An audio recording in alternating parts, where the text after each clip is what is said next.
നമ്മുടെ തൊട്ടയൽ രാജ്യമായ നേപ്പാളിൽ വലിയ കലാപം നടക്കുകയാണ്. ഒരു കാലത്ത് ലോകത്തുണ്ടായിരുന്ന ഏക ഹിന്ദു രാഷ്ട്രമായിരുന്നു നേപ്പാൾ. ഇന്നിപ്പോൾ അവിടെ ഒരാൾ മരിക്കുകയും 15ലധികം പേർക്ക് മാരകമായി പരിക്കേൽക്കുകയും ചെയ്തിരിക്കുന്നു.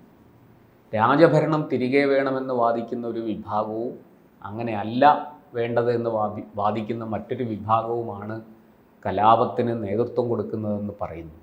എന്താണ് ഈ നേപ്പാളിൽ സംഭവിച്ചുകൊണ്ടിരിക്കുന്നത്? നേപ്പാൾ ഒരു പുതിയുഗ പുറവിയിലേക്ക് ആളുകൾ സ്വപ്നം കണ്ടതായിരുന്നു. അപ്പോൾ അതവിടെ സംഭവിച്ചിട്ടില്ല.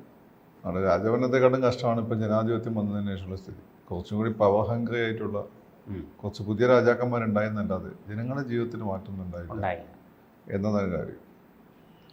അവിടെ ജനാധിപത്യ സംവിധാനത്തിൽ ഒരു രാജഭരണം നിലനിൽക്കുമ്പോൾ അതിനെതിരെ മുഖമുഖപ്പുണ്ടാകുന്നത് സ്വാഭാവികമാണ്. പക്ഷേ അവിടെ മുമ്പുണ്ട വീരേന്ദ്ര രാജാവെന്ന് വന്നു. അദ്ദേഹത്തിനെതിരെ അങ്ങനെ വലിയ മുഖമുഖപ്പൊന്നും ഉണ്ടായിരുന്നില്ല. അദ്ദേഹം കൂടുതൽ പീപ്പിൾ ഫ്രണ്ട്ലി ആയി. അതിനുശേഷം ഒരു വൃത്തികെട്ടവനോടെ ജനകീയനായ ഒരു രാജാവായി. അതിനുശേഷം അദ്ദേഹത്തിൻ്റെ കുടുംബത്തെ കൊന്നിട്ട് ഒരു വൃത്തികെട്ടവനെ അദ്ദേഹത്തിന് ചേട്ടൻ ജ്ഞാനേന്ദ്രേ അങ്ങനെ ഒരു പരനാഥ അവിടെ അടുത്ത് വന്നു. അയാളാണ് കൊന്നതെന്നും പറഞ്ഞാൽ കൊന്നതെന്ന് ഈ വീരേന്ദ്ര രാജാവെന്ന് തോന്നുന്നു. അദ്ദേഹത്തിൻ്റെ മകന് അഫെയർ ഉണ്ടായിരുന്നു. അത് കുടുംബം സമ്മതിക്കാത്തതുകൊണ്ട് അയാളും ആത്മഹത്യ ചെയ്ത് അച്ഛനമ്മനെയൊക്കെ കൊന്നു എന്നാണ് കേൾക്കുന്നത്. പക്ഷെ എനിക്കതിൽ വലിയ വിശ്വാസമൊന്നുമില്ല. ഇയാളുടെ ചേട്ടൻ അനിയനായതുകൊണ്ട് ജ്ഞാനേന്ദ്ര എന്ന കക്ഷിയുണ്ട്. അയാളുടെ മോനൊക്കെ ക്രിമിനൽസാണ്, വേറെ പല കേസും കുടിക്കുന്നതാണ്. ഇവരെ തട്ടിതാവാനാണ് സാധ്യത. ഏതായാലും അതിനുശേഷമാണ് അവിടെ മാവോയിസ്റ്റുകളുടെ സമരം ശക്തിപ്പെട്ടത്. വീരേന്ദ്ര രാജാവിൻ്റെ സമയത്തുണ്ടായിരുന്നു. ഞാൻ ഓർമ്മയെന്ന് പറയുകയാണ്. ഇപ്പോൾ രാജാവിൻ്റെ ഒരു വീരേന്ദ്രമാണ് എനിക്കൊരു ഉറപ്പില്ല, ആയിരിക്കും. അപ്പം അന്നേ ഈ പ്രക്ഷോഭം ഉണ്ടായി. പക്ഷേ അന്ന് ഇത്രമാത്രം ജനങ്ങൾ ഈ മാവോയിസ്റ്റുകൾക്ക് അനുകൂലമായിരുന്നില്ല. പക്ഷേ ആ കൂട്ടക്കൊലയ്ക്ക് ശേഷം മാവോയിസ്റ്റുകൾ പെട്ടെന്ന് വളരുന്നതാണ് നമ്മൾ കണ്ടത്. ഇപ്പോൾ ഒരു വിപ്ലവ പ്രസ്ഥാനം ഒരു രാജ്യത്ത് ഉണ്ടാകുമ്പോൾ ആ വിപ്ലവ പ്രസ്ഥാനത്തെ കൊണ്ട് മാത്രമേ ഒരു രാജ്യത്തെ താക്കാൻ പറ്റില്ല. അതവിടെ സൈഡിൽ ഇങ്ങനെ അവിടെ ഉണ്ടാവുമെന്നല്ലാതെ അതിന് പ്രത്യേകിച്ച് ഇമ്പോർട്ടൻസ് ഉണ്ടാവില്ല. പക്ഷേ ഈ മിഡിൽ ക്ലാസ്സും വിപ്ലവ പ്രസ്ഥാനം പൊതുവെ സാധാരണക്കാരായിട്ട് എഴുന്നേരുന്നതാണ്. മിഡിൽ ക്ലാസ്സും അതുപോലെ തന്നെ ഈ ഉന്നത വർഗത്തിൽപ്പെട്ട ഒരു വിഭാഗം ആളുകൾക്കും ഒരു മാറ്റം വന്നേ തീരുമെന്നൊരു ഫീൽ ഉണ്ടാകുമ്പോഴാണ് ഒരു വിപ്ലവം യാഥാർത്ഥ്യമാകുന്നത്. മുമ്പ് ലെനിൻ ഇങ്ങനെ ഭരണകൂടവും വിപ്ലവം എന്ന പുസ്തകത്തിലാണ് തോന്നുന്നത്. അവിടെ ലെനിൻ പറഞ്ഞത് ഞാൻ വായിച്ചിട്ടുണ്ട്. അപ്പോൾ അത് തൊഴിലാളികളുടെ സംഭവങ്ങളൊക്കെ ഉണ്ടാവും. പക്ഷെ അതിൻ്റെ കൂടെ തന്നെ ഈ ഭരിക്കുന്നവർക്ക് തന്നെ മാറ്റം വന്നേ മതിയാവും എന്നുള്ള ഒരു ഘട്ടത്തിലേക്ക് ഇത് എത്തും. ആ ഘട്ടത്തിലേക്ക് എത്തിക്കുന്ന ഭരണപരാജയം വലിയൊരു ഘടകമാണ്. ഇപ്പോൾ റഷ്യയിലാണെങ്കിൽ റഷ്യോ ജാപ്പനീസ് വാർ 1905 അതിൽ ജപ്പാൻ എന്നുള്ള ഏഷ്യൻ രാജ്യത്തിൻ്റെ കയ്യിൽ നിന്ന് ചെറിയ രാജ്യത്തിൻ്റെ കയ്യിൽ നിന്ന് മൈറ്റി റഷ്യൻ എംപയറിനേറ്റ പരാജയം ജനങ്ങൾക്കിടയിൽ രാജാവിൻ്റെ വിശ്വാസങ്ങളാണ്. അതുപോലെ റാസ്പുട്ടിൻ എന്ന പേരുള്ള സന്യാസി രാജകുടുംബത്തെ കാര്യങ്ങൾ മൊത്തം തീരുമാനിക്കുക. അയാൾക്ക് രാജ്ഞിയായിട്ട് ഒരു അവിഹിതം ഉണ്ടായിരുന്നു എന്നുള്ള ചർച്ച വരികയും ചെയ്തതോടുകൂടി അതും ജനങ്ങളും എലീറ്റും രാജാവിനെതിരെ എത്തി. പട്ടാളക്കാർക്ക് ശമ്പളം കൊടുക്കാനുള്ള ഇല്ലാത്ത അവസ്ഥ വന്നപ്പോൾ ജനങ്ങൾ പട്ടാളം രാജാവിനെതിരെ തിരിഞ്ഞു. അപ്പോൾ അതാണ് ബാറ്റിൽ ഷിപ്പ് പൊട്ടൻകൻ എന്ന് തോന്നുന്നുണ്ട്. ഐസൻസ്റ്റീൻ്റെ ഒരു ലെജൻഡറി മൂവി ഉണ്ട്. അതിലെ കഥ അതാണ്. 1905 നടന്ന സംഭവങ്ങളാണ്. അപ്പോൾ ഇങ്ങനെ പല ഘട്ടങ്ങളിലായിട്ടാണ് അവിടെ വിപ്ലവം ഉണ്ടാവുക. അപ്പോൾ അവിടെ ഈ മാവോയിസ്റ്റുകൾ നടത്തിയ വിപ്ലവം വിജയിക്കാൻ ഒരു പ്രധാനപ്പെട്ട കാരണം ഈ വിപ്ലവം ഇന്ത്യക്ക് ചൈന സ്പോൺസേഡാണ്. രാജാവ് ഇന്ത്യക്ക് അനുകൂലമായിരുന്നു. അതിന് കാരണം അവിടെയുള്ള രാജാവിൻ്റെ അവസാനത്തെ രാജാവിൻ്റെ കെടുകാര്യസ്ഥതയാണ് ഏറ്റവും പ്രധാനപ്പെട്ട കാരണം. അത് കഴിഞ്ഞിട്ട് പിന്നെ ഈ വിപ്ലവം നടന്നില്ല. ഈ വിപ്ലവ ഗവൺമെൻറ് അല്ല അവിടെ അധികാരത്തിൽ വന്നത്, ജനാധിപത്യത്തിലൂടെയാണ് അധികാരത്തിൽ വന്നത്. ഇവർ ജനാധിപത്യത്തിൻ്റെ ഭാഗമായി ട്രൂസ് വരികയുണ്ടായി. ഇവർ പിന്നെ 2 നേതാക്കന്മാരായിരുന്നു ഇവർക്ക് ഉണ്ടായിരുന്നത്. നമ്മൾ യെച്ചൂരിൻ്റെ ഒക്കെ ഫ്രണ്ട്സും അതിലൊരാൾ പ്രചണ്ഡയും ദഹാലും രണ്ടുപേരുണ്ടായിരുന്നു. അവർ തമ്മിൽ അധികാരത്തിന് വടംവലിയായി. അവരിന്ന് ജനാധിപത്യത്തിൻ്റെ ഭാഗമായി.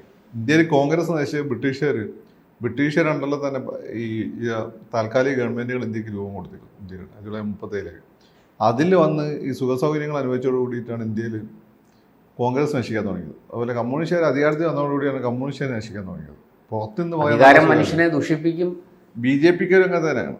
പിന്നെ അത് RSS പറഞ്ഞാൽ അധികാരത്തിൻ്റെ ഭാഗമല്ലാതെ കുറേ പ്രചാരകസ് ഉള്ളതുകൊണ്ടാണ് BJPക്ക് അത് വലിയ രീതിയിൽ ക്ഷത ഏൽക്കാത്തത്. അല്ലെങ്കിൽ ഇത് നശിച്ചു പോകും.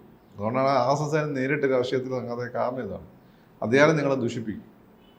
ഒരു RSS തന്നെ വന്നിട്ട് നേരെ ഒരിക്കലും BJP ആവാൻ പറ്റില്ല. കാരണം അയാളെ പ്രവർത്തനം വേണ്ട വേറെ തലമാണ്. അത് ആദ്യം ഇനി പരിചയപ്പെടുത്തി കൊണ്ടുപോകുന്നേ. അല്ലെങ്കിൽ RSSനും ജനവും തമ്മിൽ വലിയ അടുപ്പം വരും. ജനം എന്ന് പറഞ്ഞാൽ ബഹുജനാണ്. RSSനും ബഹുജനത്തിനിടയിലല്ലല്ലോ ഡീൽ ചെയ്യുന്നത്. ഒരു സമുദായത്തിൻ്റെ ഉള്ളിൽ, അവരുടെ സമാജത്തിനുള്ളിലാണ്. BJPക്കാരൻ വേറെ, സുരേന്ദ്രൻ വേറെ ലോകത്താണ് ഡീൽ ചെയ്യുന്നത്. അവിടെ എല്ലാ കിരിയും പാമ്പും എല്ലാം ഉണ്ടാവും. പക്ഷേ RSS കുറച്ചുകൂടി സ്പെസിഫിക് ആയിട്ടുള്ള കമ്മ്യൂണിറ്റി ഒരു സ്പേസിലാണ് RSS എന്നുള്ള പ്രസ്ഥാനം. അവർക്ക് പല കൈകളുണ്ട്. വിശ്വ ഹിന്ദു പരിഷത്തൊക്കെ പോലെയുള്ള, അല്ലെങ്കിൽ ന്യൂനപക്ഷ മോർച്ചയൊക്കെ പോലെയുള്ള ഒരുപാട് സാധനങ്ങൾ അവരുടെ കയ്യിലുണ്ട്. അത് അവിടെയൊക്കെ പ്രവർത്തിക്കുന്നുണ്ട്. പക്ഷേ RSS അതിൻ്റെ കോർ പ്രവർത്തിക്കുന്നത് വളരെ എക്സ്ക്ലൂസീവായിട്ടാണ്. അപ്പോൾ അത് ഒരു ഗ്യാപ്പ് എപ്പോഴും ഉണ്ടാവും. അതുകൊണ്ട് എനിക്ക് തോന്നുന്നു ഇവരെ പതുക്കെ ഇങ്ങോട്ട് റിക്രൂട്ട് ചെയ്യുള്ളൂ. നേരിട്ട് BJPയിലേക്ക് ആരെയും കൊടുക്കില്ല. ആദ്യം ഓരോ പദവികൾ കൊടുത്ത് വളർത്തി കൊണ്ടുവന്നിട്ട് പരിശീലനം കൊടുത്തിട്ടാണ് പിന്നെ ഓർഗനൈസിങ് സെക്രട്ടറി ആയിട്ട് കൊടുക്കുക. അല്ല നേരിട്ട് ഓർഗനൈസിങ് സെക്രട്ടറി ആയി കഴിഞ്ഞാൽ ബാലചന്ദ്രനെ പിടിച്ചിട്ട് നേരിട്ട് SI ആക്കിയ പോലെ ഉണ്ടാവും. പോലീസുകാർ ഇങ്ങനെ വളർത്തിയല്ലേ ASI, IPS കിട്ടിക്കഴിഞ്ഞാൽ ASI അല്ല ASI അല്ല ASP, അങ്ങനെ ഇപ്പം SI ടെസ്റ്റാണ് ASI SI അങ്ങനെ. അത് പിന്നെ പ്രൊബോഷണൽ പീരീഡൊക്കെ കഴിഞ്ഞ് ടെസ്റ്റിലാകും. അല്ലാതെ നമ്മളെ ബാലചന്ദ്രനെ പിടിച്ച് നേരെ IG ആക്കിയുള്ള അവസാനിച്ചു. അപ്പോൾ ആ അവസ്ഥയായി. അപ്പോൾ ഇവർ അധികാരത്തിൽ വന്നതോടുകൂടി ഇവർ നശിച്ചു. ഇവർ തമ്മിൽ അടിയായി. പിന്നെ അവിടെ കൂട്ടുകക്ഷി ഗവൺമെൻറ്റായി. ജനങ്ങൾക്ക് ഒരു പ്രതീക്ഷ ഗുണമൊന്നും കിട്ടിയില്ല. അപ്പോൾ സ്വാഭാവികമായിട്ട് ഒരു നാട്ടിൽ ട്രാൻസ്ഫോർമേഷൻ വരുമ്പോൾ അവിടെ മുമ്പുണ്ടായ സിസ്റ്റത്തോട് താല്പര്യമുള്ള 30 പേര് അന്നപ്പോൾ ലൈവായിരിക്കും. അതിൽ പിന്നെ 20% പേരെങ്കിലും 30% ആദ്യം ലൈവാണ്, പിന്നെ 20% ലൈവാകും. അപ്പോൾ ഒരു മാറ്റത്തിന് വേണ്ടി, അനുകൂലമായ ഒരു അവസരത്തിന് വേണ്ടി അവരും കാത്തു. അപ്പം ജനാധിപത്യ സംവിധാനങ്ങൾ പകരം വന്ന സിസ്റ്റം തകരുമ്പോൾ ഇവർക്ക് കാര്യം എളുപ്പമാണ്. ഇന്ത്യയെ സംബന്ധിച്ചിടത്തോളം അവിടെ ഇപ്പം ചൈനയ്ക്കാണ് സ്വാധീനം കൂടുതൽ ഇവർ വന്നതിന് ശേഷം. സ്വാഭാവിക ഇന്ത്യയുടെ സപ്പോർട്ട്, ഇന്ത്യക്ക് അന്താരാഷ്ട്ര രംഗത്ത് ഇപ്പോൾ അമേരിക്ക ഇന്ത്യക്ക് അനുകൂലമായെടുക്കുന്ന നിലപാടുകളുണ്ട്. ഇന്ത്യക്കൊന്നും ഇറങ്ങി കളിക്കാൻ പറ്റിയ അന്തരീക്ഷമുണ്ട്. പിന്നെ ഇന്ത്യയിൽ സ്ഥിരതയുള്ള ഗവൺമെൻറ് ഉണ്ട്. അല്ല അവിടെ പോയി ഇപ്പോൾ ഇന്ത്യൻ ഇൻ്റലിജൻസ് അവിടെ പോയി കളിച്ചാൽ കളിക്കാൻ പാടില്ല, നമ്മളെ കമ്മ്യൂണിസ്റ്റുകാരെന്ന് പറയാൻ ഇവിടെ വേറെ ഒരുത്തനും ഇപ്പുറത്തില്ല. മറ്റേതിപ്പോൾ UP ആണ് ഭരിക്കുന്നതെങ്കിൽ കമ്മ്യൂണിസ്റ്റുകാർ പുറത്തുനിന്ന് പിന്തുണയ്ക്കും, അവരുടെ സ്വാധീനം ഉണ്ടാവും. കോൺഗ്രസ് തന്നെ കമ്മ്യൂണിസ്റ്റ് സ്വാധീനമുള്ള ആളുകളുണ്ടാവും. ഇവിടെ BJPക്ക് അതില്ലല്ലോ. BJP ചിലപ്പോൾ കോൺഗ്രസ്സുകാരുണ്ടാവും, പക്ഷേ കമ്മ്യൂണിസ്റ്റുകാരില്ല. അപ്പം അതുകൊണ്ട് ഇന്ത്യ ഇൻ്റലിജൻസിൻ്റെ കളി അതിൻ്റെ പിന്നിലുണ്ടാവും. ഇത് പുതിയൊരു കാര്യമൊന്നുമല്ല. ഇതിപ്പം ബ്രിട്ടനിൽ മുമ്പ് വിപ്ലവം നടന്ന സമയത്ത്, വിപ്ലവം നടന്ന് കുറച്ചു കാലം കഴിഞ്ഞ് അവിടെ ഒരു ഡെമോക്രാറ്റിക് സംവിധാനം വന്നു, അതിന് പേര് വന്നു. അത് പരാജയപ്പെട്ട രണ്ടാമത് രാജാവിനെ തിരിച്ചു കൊണ്ടുവന്നിരുന്നു. അതുപോലൊരു പിന്നെയും വിപ്ലവം നടന്നു.